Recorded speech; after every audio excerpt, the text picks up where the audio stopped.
Unscripted talk with শান্তদ্বীপের clips চ্যানেলে আপনাদের স্বাগত। দেখুন, শুনুন আর শিখতে থাকুন। এবার যদি তুমি বলো জন্মাষ্টমীর তাৎপর্য কী, এবার তুমি আমাকে বললে, এবার তোমাকে বুঝতে হবে যে শাস্ত্র বলে 84 লক্ষ জনই, আমরা 84 লক্ষবার জন্মগ্রহণ করেছি, আমাদের দেহের মৃত্যু হয়েছে, আত্মার মৃত্যু হয়নি। আমাদের সঙ্গে কে ছিল? ভগবান শ্রীকৃষ্ণ। আমাদের আসল আপনজনকে ভগবান শ্রীকৃষ্ণ। প্রত্যেকটা দেহে তিনি আমাদের সঙ্গে যাচ্ছেন, প্রত্যেকটা জন্মে পরিবার বদল হয়ে যাচ্ছে, মাতা পিতা চেঞ্জ হয়ে যাচ্ছে, কোনো সম্পর্কই থাকছে না। হ্যাঁ, ঋণানুবন্ধন থাকছে, অনেক সময় মাতা পরবর্তী জীবনে অন্য কোনো রূপ ধরে আসছেন, কিন্তু আমাদের সাথে নিত্য সম্পর্ক কিন্তু একমাত্র ভগবান শ্রীকৃষ্ণের। এই যে নিত্য এবং শাশ্বত সম্পর্ক তার সাথে আমাদের, আর সেই কারণেই কিন্তু তার অবতীর্ণ হওয়ার দিনটা আমরা উদযাপন করি। আচ্ছা।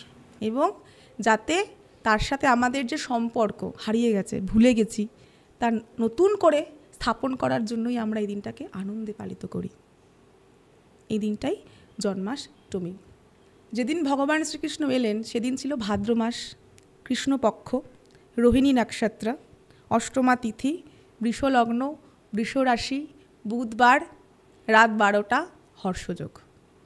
এরকম একটা সময় ভগবান শ্রীকৃষ্ণ এসেছিলেন। মানে প্রথম দিন থেকেই তার জীবনে দুর্যোগ, কারাগারে জন্ম, তার যাত্রা। তো আসল জন্মাষ্টমীটা আমরা পালন করি যেদিন, যে সময়টা তার বৃন্দাবনে গমন হলো, সেই মুহূর্ত।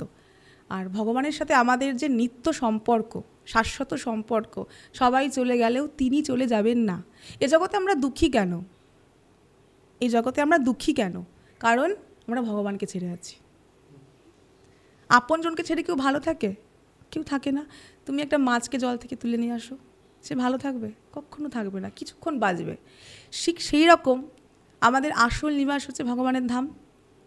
আমাদের নিজেদের কর্মফলের কারণেই কিন্তু আমরা জীবনে পতিত হয়েছি। আমাদের উদ্ধার করবে কে? ভগবান শ্রীকৃষ্ণ।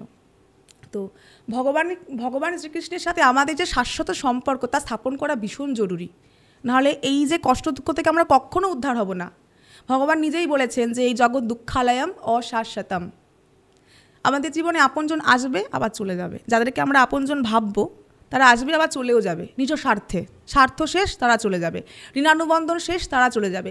একমাত্র ভগবান শ্রীকৃষ্ণ, যিনি আমাদের সাথে আগেও ছিলেন, যিনি আমাদের সাথে এখনও আছেন।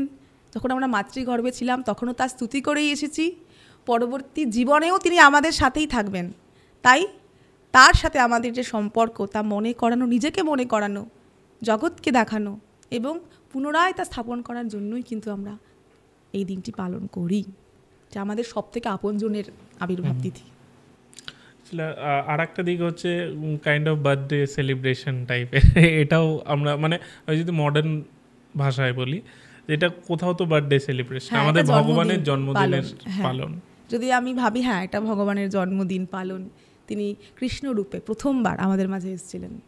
একদম তিনি পূর্ণ পুরুষ। আগেও বললাম, তার থেকে সমস্ত অবতার, তিনি সমস্ত অবতারের উৎস। তার জন্মগ্রহণ বা অবতীর্ণ হওয়ার সময়, এটাই জন্মাষ্টমী। এরকমই বিভিন্ন আরও ক্লিপস পাওয়ার জন্য, আরও বিষয়ে জানার জন্য আমাদের এই চ্যানেল ইউটিএস ক্লিপসকে অবশ্যই সাবস্ক্রাইব করুন।